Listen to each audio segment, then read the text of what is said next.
For today's video, wala kaming pasok kaya naisipan kong manguha ng gulay sa paligid-ligid. Agay! Wow!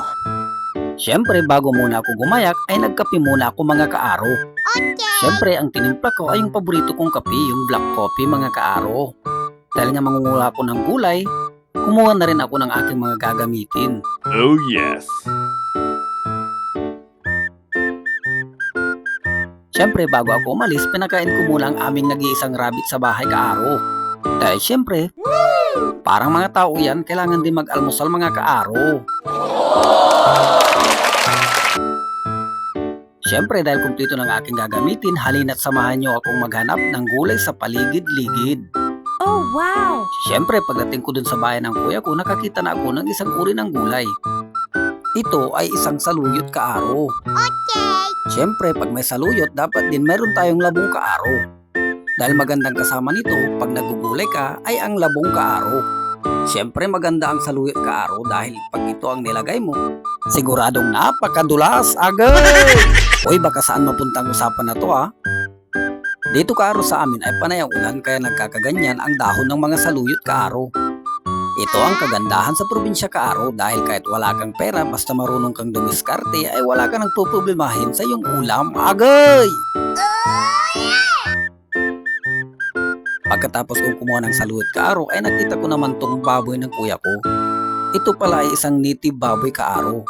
Ay syempre dahil kilala niya si kaaro ay binati niya ako. What? At dito naman sa likod na bahay ng kuya ko ay mayroon siyang kawayan. Ay syempre napakaswerte natin kaaro dahil may nakita tayong isang labong. Mayroon ang kasamang ating saluyot, hindi na siya nag-iisa kaaro. Agay! Ang pagkuha ng labong kaaro ay hindi lang madali. Dahil bukod sa makati sa kamay ay mayroon din mga langgam ito kaaro kaya kailangan kang mag-ingat kaaro. Pagkatapos kong manguha ng labong kaaro ay may nakita na naman akong isang uri ng gulay. Ang tawag pala sa amin ito kaaro ay isang uri ng galyang. Ayon sa pagkakaalam ko nito kaaro, ito ay pinsan ng gabi. Pinsan, hindi kapatid ha. Agay!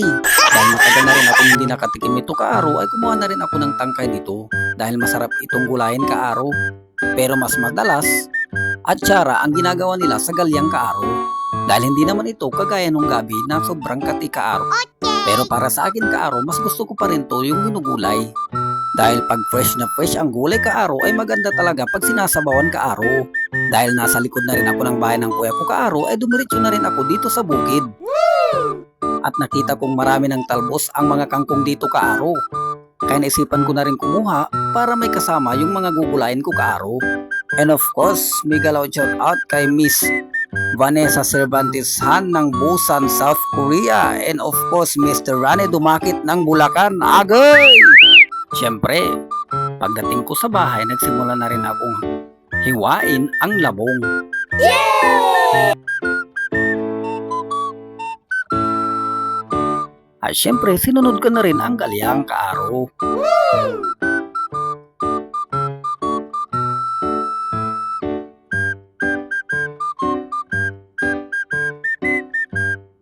At syempre, hunugasan ko na rin ang mga talbos na nakuha ko kaaro.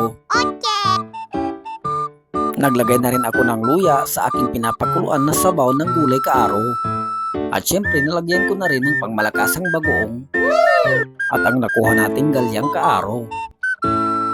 At syempre, nilagay ko na rin ang ating pangmalakasang labong kaaro. Sumunod na rin ang talbos ng kangkong. At syempre, nakabili din ako ng dilis kaaro. Yun ang pangsahog natin sa gulay natin ngayon kaaro. Wow! At nung naluto na ang ating sahog, sinunod na rin natin ang talbos ng saluyot kaaro.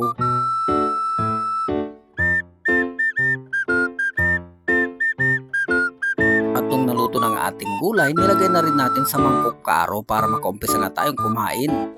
Ito ay almusal at tanghalian na rin natin kaaro. Ganyan palang itsura ng ating nilutong gulay kaaro, napakasarap. At siguradong mapapahigop tayo ng sabaw. Oh my God! Bago tayo kumain kaaro, syempre magugas muna tayo ng kamay dahil napakasarap kumain pag nagkakamay kaaro. Kaaro, mangan tayo. Kaaro, kain tayo. And of course, nagpapasalamat ako sa mga walang sawang nagpa-follow at nagsusubscribe sa aking YouTube Kaaro. Thank you. Lalo na sa mga nag-request na magtatagalog daw ako Kaaro para maintindihan nila ang aking content Kaaro. Agay!